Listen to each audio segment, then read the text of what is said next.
So we're going to check the ball bearings on the quick release fitting. So we want to make sure that the balls aren't seized. If you can see in there's an O-ring missing, so when it goes up and down the balls should move. So we're going to put that O-ring in. So I usually curl it, get it into the groove, and then just push it in.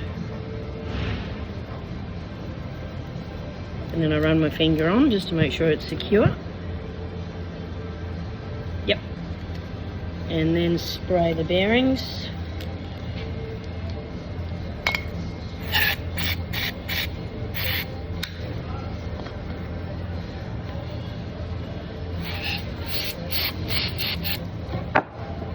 And just move it back forth so it spreads. And it should be moving freely.